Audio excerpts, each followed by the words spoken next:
Hindi pa man nakakabangon mula sa bagyong Ferdy, nakatas na ulit ang signal number 1 ng Pag-asa sa Batanes dahil naman sa Typhoon Helen.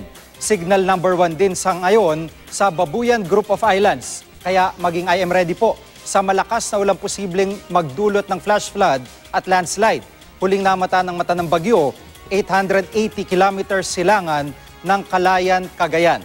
Taglay nitong lakas ng hanging aabot sa 140 kilometers per hour at bugsong aabot sa 175 kilometers per hour.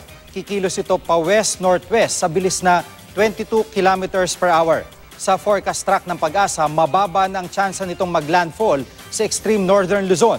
Pero dahil sa lawak ng diameter nito, mahagip pa rin ng outer rain bands ng bagyo ang extreme northern Luzon.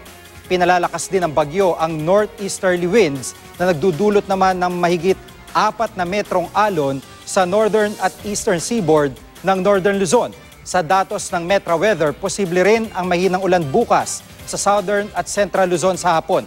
Hanggang gabi naman, ang ulan sa ilang bahagi ng Mimaropa at Bicol region. Sa Metro Manila, may chance ng ulan sa hapon at gabi. Mula umaga hanggang hapon naman, maaring makaranas ng kalat-kalat na ulan ang buong Visayas. Sa Mindanao, Zamboanga Peninsula, Caraga at Davao Region, ang posibleng ulanin sa hapon.